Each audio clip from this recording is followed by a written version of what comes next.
Just here for memes. मैं पैदा हुआ पला बढ़ा probably the best period to grow up as a kid. The 2000s. Beyblades, Cartoon Network, summer vacation और एक ऐसा टाइम जब बच्चे एक्चुअली बाहर खेलने जाते थे. There was no iPads inside. कोई Instagram रील नहीं बना रहा था उस वक्त. कोई अपनी जॉ लाइन पे हथौड़ा मारकर लुक्स मैक्सिंग नहीं कर रहा था. इंटरनेट लिमिटेड था इसलिए अटेंशन स्पैन भी गोल्डफिश की नहीं ह्यूमन हुआ करता था. पूरी फैमिली एक ही टीवी पे मूवी देखती थी, गाने सुनते थे और शॉकिंगली पूरे इंडिया का टेस्ट ऑलमोस्ट सेम था. कोई ये नहीं कहता था कि मेरा टेस्ट सुपीरियर है, मैं प्लेबॉय काटी सुनता हूँ. सारे हिमेश रेशमिया सुन रहे थे. भाई फूड बेटर लगता था, हवा फ्रेश थी और लोग काफी नॉर्मल थे. भाई जब भी मैं अपने बचपन के बारे में सोचता हूँ मेरे चेहरे पे अपने आप ही एक स्माइल आ जाती है. अब तुम सोच रहे होगे कि अगर इतना ही सब कुछ परफेक्ट था तो प्रॉब्लम क्या थी. ट्रस्ट मी भाई, कुछ ऐसी घटनाएं जो 90s एंड अर्ली 2000s के बच्चों को परेशान करके रख दी थी. ऐसे रूमर्स, ऐसी कॉन्स्पिरेसी थ्योरीज, मिथ्स, पता नहीं किसने सोचा भाई कि 4-6 साल के बच्चों को ये सब बताओ तो मजा आएगा. और रुको भाई, मैं तुम्हें अभी ये सारी चीजें बताऊंगा. तुम्हें लगेगा कि उस वक्त तो इंटरनेट भी नहीं था भाई, उस टाइम ये चीजें फैल कैसे रही थी. एंड पूरे एक जनरेशन को कलेक्टिवली ट्रॉमेटाइज कर दिया. अगर तुम उस वक्त बहुत छोटे थे और तुम्हें ये चीजें नहीं पता, याद नहीं है, तुम अपने घर में या कॉलोनी में किसी भी बड़े जेनजी या भैया दीदी को पूछ लो, they will all remember these incidents. अभी वो मजाक करेंगे भाई कि हाँ हम तो नहीं मानते थे, लेकिन भाई वो डरते थे इन चीजों से. तो जाओ कुछ खाने को ले आओ, आराम से बैठो, क्योंकि आज हम बात करने वाले हैं about some of the rumours / conspiracy theories that scared every 90s and 2000s kid. Mumbai शहर में एक बार फिर मंकी मैन की दहशत के कारण लोगों की रातों की नींद हराम हो गई है. पुलिस तो आती ही नहीं. पुलिस कहते हैं हम लोग अफवाह मजा रहे हैं इधर. भी चल रहा है उसी तरह से. With his gas mask on and machete in hand, Nico Sanchez says he's ready for December 21st. लोग खौफ खा जाते हैं कि कहीं वाकई 2012 को लेकर भी जो उसकी भविष्यवाणी है वो कहीं सच साबित न हो जाए. एक कैलेंडर ऐसा है जिसमें 21 दिसंबर 2012 के बाद की कोई तारीख नहीं. क्या ये कयामत की तारीख है?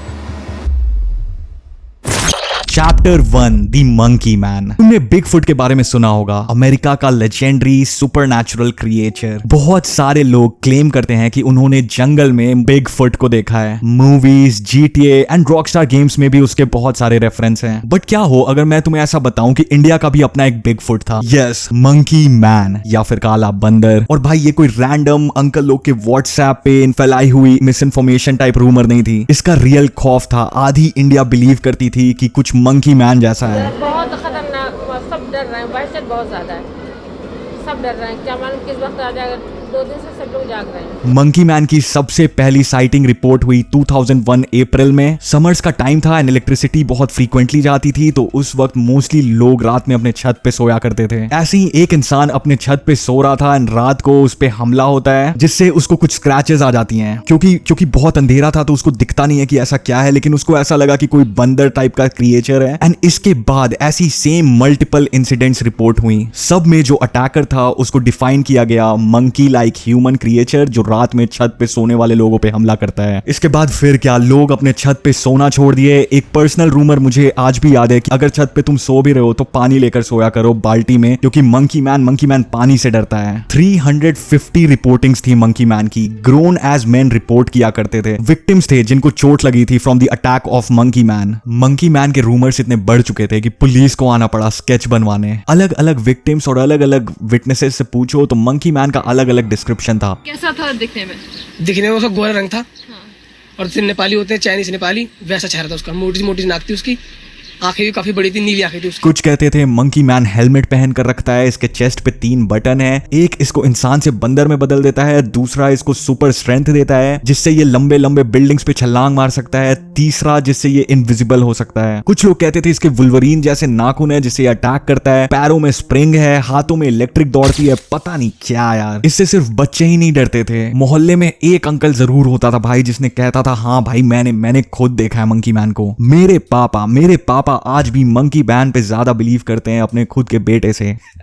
और करे भी क्यों नहीं भाई, उस time actual news channels, private news channels monkey man की रिपोर्टिंग ऐसे करते थे कि पता नहीं भाई पूरा इंडिया लगा था ये क्राइम मिस्ट्री सॉल्व करने के लिए। सिर्फ दिल्ली एनसीआर ही नहीं, बाद में मुंबई में भी इसकी साइटिंग्स रिपोर्ट की गई। मेरे बच्चे तो इतने डरे हैं कि वो लोग मेरे डैडी को बोल रहे हम लोग उधर आके रहते, हम लोग को स्कूल नहीं जाना है, हम लोग किधर नहीं जाना है, हम लोग को ऐसे लेके चलो, इतना डर गए ले बच्चे। चैप्टर 2 2012 में दुनिया खत्म हो जाएगी। तुमने ये अभी सुना होगा 2026 में दुनिया खत्म, राइट? लेकिन 2012 में दुनिया खत्म होने वाली थ्योरी वाज मैसिव भाई। इसका बहुत इन्फ्लुएंस था लोगों पे, इतना कि सिर्फ इंडिया ही में नहीं भाई, पूरी दुनिया में लोगों को लगता था कि डूम्सडे नजदीक है। लोग तैयारी पे लग गए थे कि अब तो भाई मरना ही है भाई, खुद को और खुद के फैमिली को सर्वाइवल के लिए फिट रखो, किसी तरह हमें सर्वाइव करना है। और भाई सबसे डेंजरस पार्ट ये है कि इस बार लोग कुछ फैक्ट्स के साथ बैक करते थे इस रूमर को। एक एंशिएंट सिविलाइजेशन थी दी मायंस, और लोगों का कहना था कि भाई वो काफी सिविलाइज्ड लोग थे जिन पे काफी दिमाग था, एंड वो जो भी प्रेडिक्शंस करते थे वो बिल्कुल एक्यूरेट होती थी। उन्होंने वही दिमाग कैलकुलेशंस यूज करके एक कैलेंडर बनाया था। वो कैलेंडर हजारों साल आगे तक का था एंड वो बिल्कुल करेक्ट कैलेंडर था। बस प्रॉब्लम ये थी कि कैलेंडर 21 दिसंबर 2012 को खत्म हो रही थी। बस लोगों का क्या भाई, कैलेंडर खत्म मतलब दुनिया खत्म। ये रूमर इतना वायरल हुआ कि हॉलीवुड ने एक मूवी तक बनाई थी भाई 2012, और इसके बाद क्या भाई इंडियन न्यूज चैनल बैकग्राउंड में ड्रामेटिक म्यूजिक लगा देती थी। क्या 21 दिसंबर को आ जाएगा प्रलय? भाई मैं झूठ नहीं बोलूंगा, जब मैं एक छोटा बच्चा था और मैंने ये न्यूज देखी, आई लिटरली क्राइड। कुछ लोग सर्वाइवल बंकर्स बना रहे थे, लोग सप्लाई स्टॉक कर रहे थे, कुछ लोग कह रहे थे भाई मरना ही है तो पैसों का क्या करना। अपने लाइफ टाइम सेविंग से ट्रैवलिंग करने लगे, गैम्बलिंग, एक्सपेंसिव फूड खाने लगे, full life enjoy mode on. 2012 के अराउंड लिटरली ये नॉर्मल कॉन्वर्सेशन थी। भाई अगर सच में 2012 में दुनिया खत्म हो गई तो 2012 में तो परले आएगा,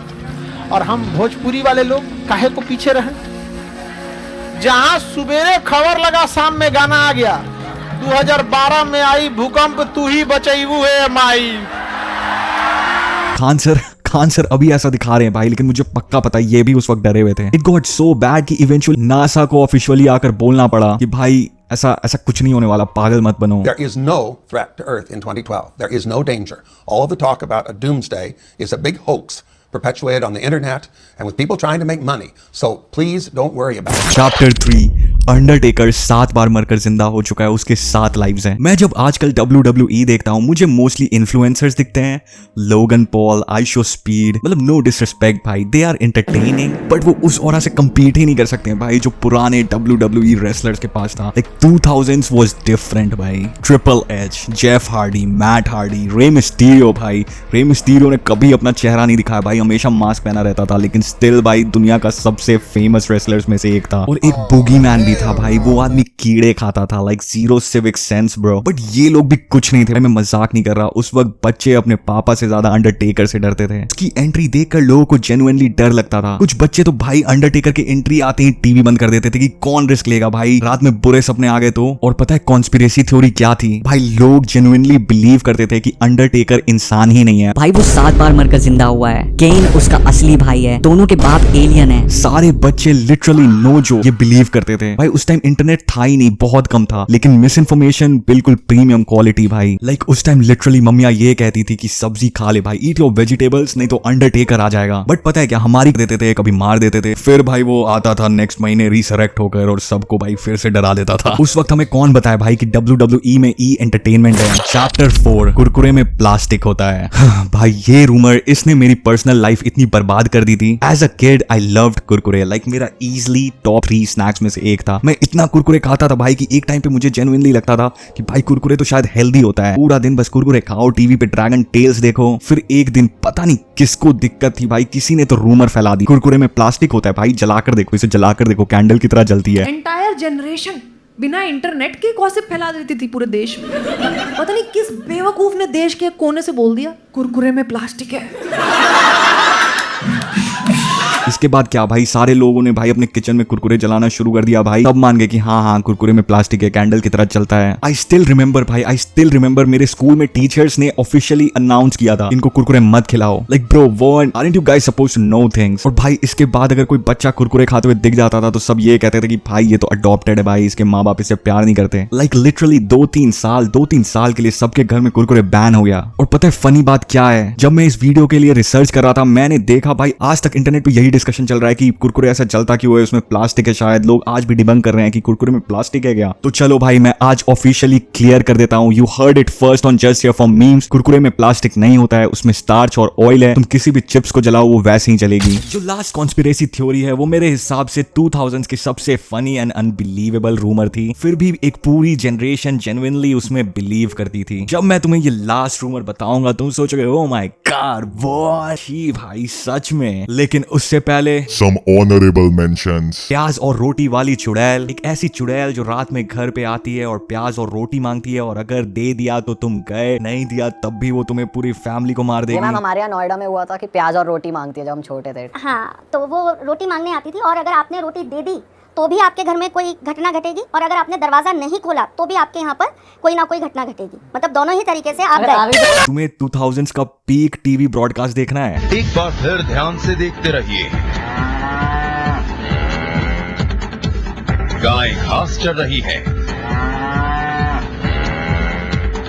तभी वहां आता है एक यूएफओ और करता है अपहरण। और एक बार तो इंडियन न्यूज चैनल्स ने लिटरली स्वर्ग की सीढ़ियां डिस्कवर कर ली थी। स्वर्ग की सीढ़ी की खोज में हम और ऊपर चढ़ते जा रहे हैं। अब वो वक्त आ चुका है जब स्वर्ग की सीढ़ी के अस्तित्व का राज खुलने वाला है।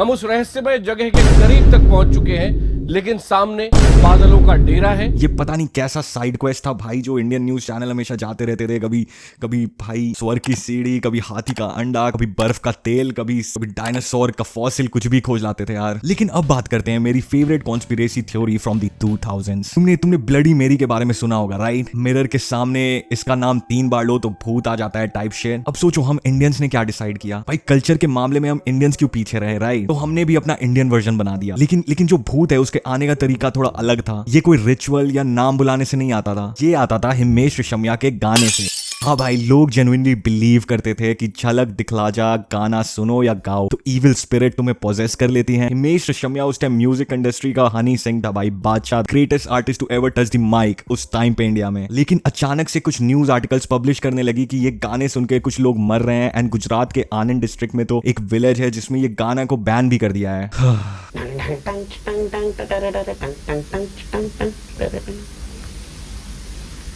So yeah, that was it for today's video। भाई मैं मजाक नहीं कर रहा, मुझे पता है मैं काफी सफर कर रहा हूँ कंसिस्टेंसी से। मैं बिल्कुल भी टाइम पे वीडियोस नहीं डालना, एंड ये वीडियो डालने में मुझे बहुत लेट हो गया। और हाँ, ये वीडियो थोड़ा एक्सपेरिमेंटल था, मैंने कुछ इस बार अलग ट्राई किया, थोड़ा नॉस्टैल्जिया, थोड़ा ब्रेन रॉट, थोड़ा Indian conspiracy iceberg type video. So please comment section में बताओ तुम्हें अच्छा लगा या नहीं। कुछ भी शुगर कोट मत करना भाई, मुझे सच बताओ क्या अच्छा लगा क्या बुरा लगा। मैं सारे कॉमेंट्स पढ़ता हूँ। एंड भाई हम लोग भाई ऊंचाइयां छूने से बहुत करीब है, 500 सब्सक्राइबर्स बहुत ही जल्दी होने वाले हैं। तो प्लीज अगर तुम ये वीडियो पहली बार देख रहे हो, मेरे चैनल पे पहली बार आए हो, सब्सक्राइब टू दिस चैनल। हमें जस्ट हियर फ्रॉम मीम्स को टू द मून लेकर जाना है। मिलता हूं तुम लोगों से नेक्स्ट वीडियो में, तब तक के लिए बाय बाय, सी या। क्या एक मिनट, शायद मंकी मैन होगा। Can you say subscribe to Just Here From Memes? Subscribe to Just Here for Memes.